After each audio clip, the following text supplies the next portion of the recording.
So the next time you're under attack and you feel the weight of the world around you and you start to doubt the promises of God, I want you to remember, He's attacking you.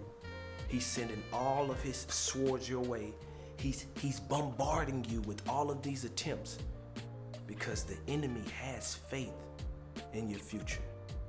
Before we dive in, this is a great time for me to kind of introduce what's happening. We're launching and we're going to be building out a new theme in a series all throughout the year, and it's called Send Me.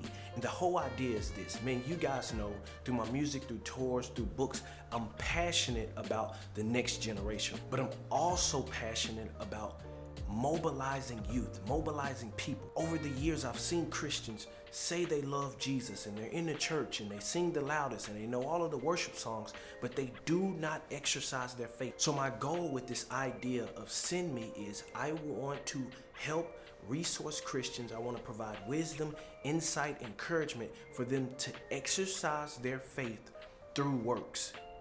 Yes, I said works, right? What good is a body that doesn't move? Right, you have to be about action, especially in the times that we're living in. So as we dive into this series of Send Me, you can check out these videos for encouragement, wisdom, clarity. I'm excited to just serve you guys in this capacity. So that's the whole thing. This is where we're going. Let's talk about doubt. Why do we doubt? Seriously. And I'm not talking about like the doubt of going to a Laker game and you coming down at the middle of the 3-point line and hit the half-court shot. Not that doubt. I'm talking about that doubt that grips you, like to the point where it's almost paralyzing, like where you don't even take action. Like you don't even believe that, anything great I can be a part of, or any vision that I see, or any dream, or anything that okay, this is gonna stretch me a little bit. Like you don't even try to participate. That's the type of doubt I'm talking about.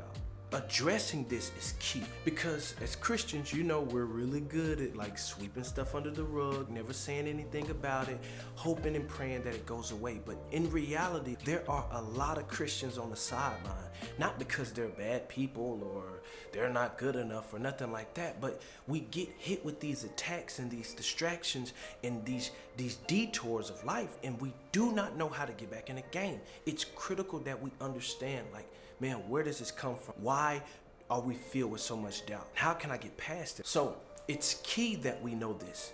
The enemy wants us to think that this state of doubt or fear is a permanent place. In reality, it's just a trap to detour us or distract us from living for eternity, right? It's just a temporary trap for us to take our eyes off of eternity. He does not want you to be active in your faith. The less you do for Jesus, the better it is for the world. Understand that. The less you do for Jesus, the better it is for the standard of the world, the status quo of the world. You see hate, you see envy, you see injustice. The less you do, the better it is for the world. And that's why the enemy tries to attack us with doubt.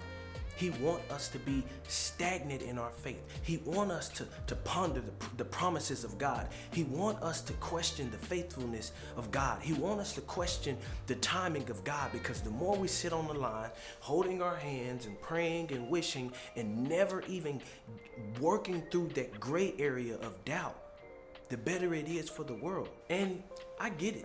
It is very easy for us to get tripped up in doubt. That's not a hard thing for us to do. But why is it so easy? A lot of times we try to operate in independence. We try to do all of the things on our own. And if you really look at the things that God is calling you to and at the scale, right? God is a big God. When you look at the scale of what He's calling you to, it's easy for us to get overwhelmed and say, God, are you really going to show up? Can I really grow as a husband in this marriage? God, can I really serve my church? And can I really be in tough relationships and not hate my brother? It's easy for us to trip up because we try to operate in independence. But instead, we should be in dependence of the things that only God can do.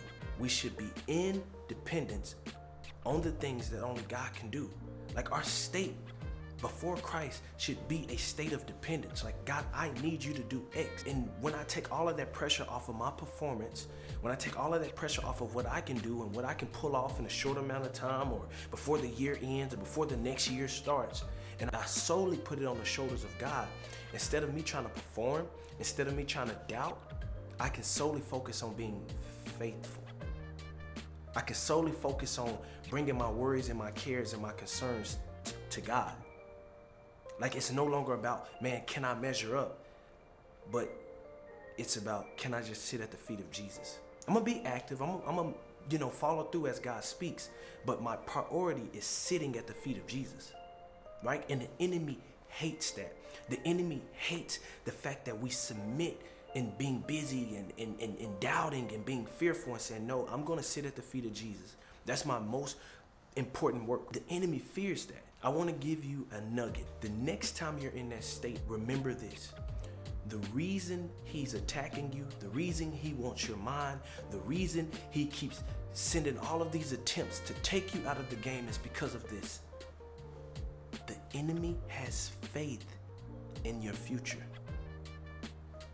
The enemy has faith in your future because he knows if the God of the universe, the God who loves, the God who's perfect in timing, the God who's perfect in planning, the God who is rich in mercy, if he releases you out into the world, it is over for his kingdom of darkness. It is over for all of his work that he's trying to do in this generation. So it is his primary focus to keep you distracted, discouraged, to push you towards defeat. That's his number one focus because he has faith in your future. He knows how effective you can be for Jesus. He knows how effective you can be in your school or in music or in business or in a marriage. He has faith in who God will send you out to be. But you have to let go of that state of doubt. Get out of here and focus on prioritizing Jesus, sitting with him, being with him, getting in the word, and not trying to force everything that we see from our own point of view. I think that's why Solomon in Proverbs 3, lean not on your own understanding, but in all of your ways, submit to God. Submit, like let go, like lay down, like be free. The enemy does not want you to let go because he know in letting go, you will see freedom. You will see fruit. You will go further, faster, but he doesn't want you to let go. But I'm encouraging you, let go. God can and God will. So the next time you're under attack and you feel the weight of the world around you and you start to doubt the promises of God, I want you to remember, he's attacking you. He's sending all of his swords your way. He's bombarding you with all of these attempts because the enemy has faith in your future.